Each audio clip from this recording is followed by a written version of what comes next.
मुझे नहीं लगता कि पाकिस्तान इस मीटिंग में भी ग्रे लिस्ट से निकल पाएगा। FATF की ग्रे लिस्ट में होना पाकिस्तान की मईशत के लिए एक बहुत बड़ी मुसीबत और एक बहुत बड़ा मसला है। नमस्कार दोस्तों, हमारी चैनल में आपका स्वागत है। आज के इस वीडियो में पाकिस्तान मीडिया बात कर रहा है FATF के बारे में। जैसा कि आप जानते हैं कि पाकिस्तान फिलहाल FATF की ग्रे लिस्ट में शामिल है, जिसका मतलब है कि पाकिस्तान पर FATF ने कुछ आर्थिक प्रतिबंध लगाए हुए हैं। FATF ने पाकिस्तान को ग्रे लिस्ट से निकलने के लिए कुछ काम सौंपे हैं, जिसका पूरा करना पाकिस्तान के लिए बहुत ही जरूरी है। पाकिस्तान तब तक ग्रे लिस्ट से बाहर नहीं निकल पाता जब तक वो सारे काम नहीं कर पाता। इतना ही नहीं, FATF ने पाकिस्तान को ये चेतावनी भी दे रखी है कि पाकिस्तान को ये सारे काम कुछ तय समय सीमा पर करने हैं। यानी कि तय समय सीमा पर अगर सारे काम नहीं होते हैं तो पाकिस्तान ग्रे लिस्ट में नहीं बल्कि ब्लैक लिस्ट में भी जा सकता है। पाकिस्तान मीडिया इसी चेतावनी को लेकर चिंता व्यक्त कर रहा है, क्योंकि पाकिस्तान मीडिया भी ये मान रहा है कि पाकिस्तान ने अपने सारे काम पूरे नहीं किए हैं और FATF की समय सीमा 21 फरवरी को पूरी हो रही है। इसके अलावा पाकिस्तान मीडिया को यह भी लगता है कि FATF में भारत का बहुत ही प्रभुत्व है, यानी कि FATF कोई भी फैसला लेता है तो भारत का उसमें कुछ ना कुछ हाथ होता है। पाकिस्तान ने अपने काम भी पूरे नहीं किए हैं और भारत का प्रभुत्व भी है, तो इस वजह से पाकिस्तान को लगता है कि भारत की वजह से पाकिस्तान इस बार ब्लैक लिस्ट में आ जाएगा।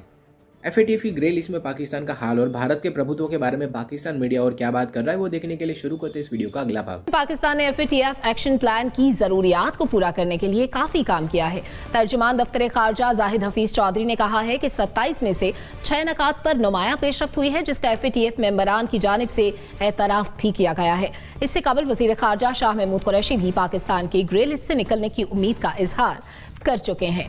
तो हमारा सवाल ये है कि FATF के हवाले से जो अहम पेशरफ्त हुई है, क्या पाकिस्तान ने तसल्ली बख्श इक़दाम कर लिए हैं? नासिर चुगताई साहब, मैंने पिछले हफ्ते भी यही कहा था कि मैं मुतमईन हूँ अपने वज़ीर ख़ारजा के फरमान पर कि हमने सब कुछ कर लिया है और हम अब निकल के करतास या ABS पे आ जाएंगे, सफ़ेद लिस्ट पे आ जाएंगे। आज हफीज़ साहब ने भी ये कहा 27 में से 6 नुकात कहते हैं बाकी रह गए और उन 6 पर भी हमने 50 से लेकर 70% तक अमल किया है और अमल करने के लिए हम कमिटेड हैं। वो कहते हैं हम इलाकाई और आलमी अमन, दहशतगर्दी के ख़िलाफ़, मनी लॉन्ड्रिंग के ख़िलाफ़ हम कमिटेड हैं अमल करने के लिए। अब ये मीटिंग थर्सडे को शुरू होगी तो सब सामने आ जाएगा कि क्या सूरत हाल है। 25 को मीटिंग होनी है और इसमें किसकी लॉबी है, कौन क्या कर रहा है, किस तरह कर रहा है, वो आपको अंदाज़ा हो जाएगा। जब फैसला होगा तभी बात सामने आएगी, वरना ये बयानात, हफीज़ साहब का बयान, फॉरेन मिनिस्टर का बयान और दूसरे वज़रा के बयान हम बहुत सुनते रहे, लेकिन हमने अभी तक इस बारे में हम्माद अज़हर का कोई बयान नहीं सुना, जो दरअसल काम कर रहे हैं, जिनके राब्ते हैं, जिनका फ़ेस टू फेस मुलाकात भी हो चुकी है।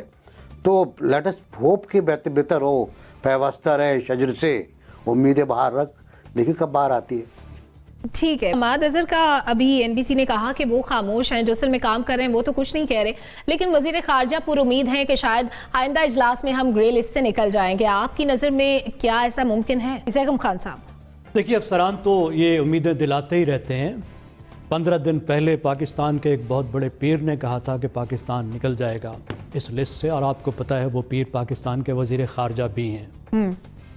देखिए, अक्टूबर में FATF ने 27 एक्शन पॉइंट्स में से 21 एक्शन पॉइंट्स पाकिस्तान के मान लिए थे कि उन पर अमल दरामद हो गया है। 6 पार्शली कंप्लीटेड थे, जुज़वी तकमील हुई थी उनकी, और पाकिस्तान से कहा गया था कि वो फरवरी तक इन एक्शन पॉइंट्स पर भी अमल दरामद कर ले। अभी फॉरेन ऑफिस कह रहा है कि इस पर सिग्निफिकेंट प्रोग्रेस हुई है। देखिए, बड़ी डिप्लोमेटिक लैंग्वेज है। वो ये क्लेम नहीं कर रहे कि इन 6 एक्शन पॉइंट्स पर हमने मुकम्मल काम कर लिया है। वो कह रहे हैं जी सिग्निफिकेंट प्रोग्रेस हुई है और हमें उम्मीद है कि हम ये जो इजलास 22 तारीख से शुरू होने जा रहा है और 25 तक जारी रहेगा, जो प्लेनरी है यानी बड़ी मीटिंग FATF की बड़ी वाली मीटिंग है, इसमें उम्मीद कर रहा है कि पाकिस्तान हम निकल आएंगे। अब जो उन्होंने एतराज़ात किए थे, उन्होंने ये कहा था कि आपने दहशतगर्द तंजीमों को, सिक्योरिटी कौंसिल ने जिन तंजीमों को दहशतगर्द करार दिया है, आपने उनके ख़िलाफ़ कोई एक्शन नहीं लिया। जिन अफराद को बैन किया गया अक़वाम मुत्तहिदा की तरफ से, आपने उनको सज़ाएँ नहीं दी।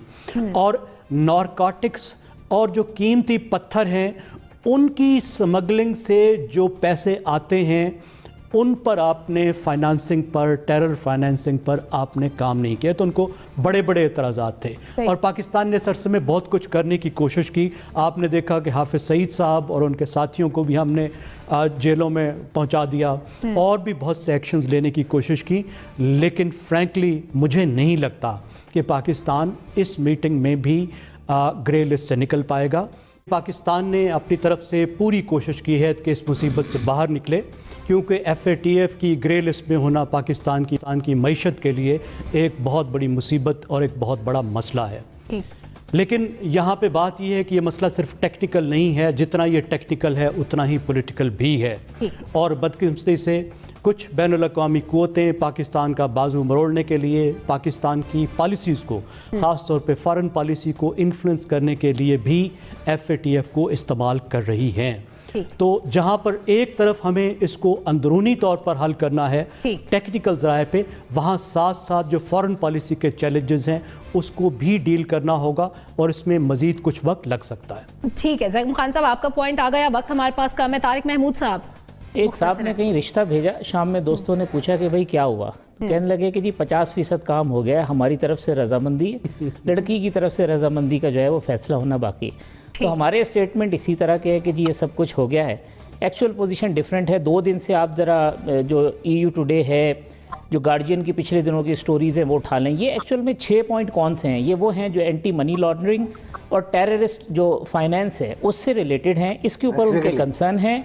लास्ट अक्टूबर में जो FATF के प्रेसिडेंट हैं उन्होंने कहा था हम सारी ज़िंदगी इंतज़ार नहीं कर सकते। और मैं आपको एक और डेवलपमेंट बताऊं, गुज़िश्ता 3-4 रोज़ से जो डैनियल पर्ल केस है उसके ताने बाने जाके इस FATF के साथ जोड़े जा रहे हैं। शेख उमर की सज़ा के देखें, ये पाकिस्तान के अंदर प्रोसिक्यूशन का निज़ाम है। पहले भी उनकी शिकायतें ये थी कि ये जो बैंड ऑर्गेनाइजेशंस हैं, पहले भी शिकायत थी, अब भी शिकायत। हमारी जो हुकूमत है वो तो लगी हुई है सिर्फ अपोजिशन के लत्ते लेने के लिए। उनको क्या लगे क्या हो रहा है दुनिया में और क्या पाकिस्तान के नुकसान हो रहे हैं, वो नहीं कर रहे हैं इस बारे में कोई काम। भाई साहब, वो तो हर वो काम करेगा जिसमें पाकिस्तान का नुकसान हो, चाहे उसमें इंडिया का नुकसान हो या ना हो, लेकिन वो हमारा नुकसान जरूर करेगा। तो उसको कौन रोकेगा? भाई साहब, मैं और आप और बाकी ब्रिगेडियर साहब और खालिद साहब तो हम तो रोक नहीं सकते, और जो उसको रोकना चाहते हैं वो उसको रोकेंगे नहीं कभी भी, क्योंकि उनके मसाइल हल हो रहे हैं, उनके सारे मसले जो हैं वो सीधे कर रहा है नरेंद्र मोदी जो है। अब उनके साथ जो है उनका फायदा है तो वो उनको कुछ नहीं कहते, लेकिन जो ही जरा पाकिस्तान, हमारा FATF का मामला आता है, पूरी दुनिया जो है वो अपने पंजे झाड़ के हमारे पीछे पड़ जाती है। उनको कहते ही कुछ नहीं है। अजीब दोगले ये पॉलिसी है आलमी इदारों की यहाँ पर कि करारदादें मौजूद हैं, सारा कुछ मौजूद है, इंटरनेशनल ग्लोबल वार्मिंग जो ऑर्गेनाइजेशंस हैं वो मौजूद हैं, लेकिन वो पाकिस्तान को हर तरफ से निशाना बनाती हैं। सारी बमबारी पाकिस्तान पे है, सारा गोलेबारी सब पाकिस्तान पे, सारी गोलियों का रुख, तीर कमान, हर चीज इधर। लेकिन जब इंडिया की बारी आती है तो हर तरह से खामोशी इख्तियार कर ली जाती है। मतलब मुजरमाना गफलत और खामोशी जो है वो हमारा, इनका आलमी इदारों का तुर्रा इम्तियाज बन चुका है कि वो इंडिया के मामले में बोलते नहीं है, पाकिस्तान के मामले में पंजे झाड़ के हमारे पीछे पड़ जाते हैं। भाई साहब, वो तो हर वो काम करेगा जिसमें पाकिस्तान का नुकसान हो, चाहे उसमें इंडिया का नुकसान हो या ना हो, लेकिन वो हमारा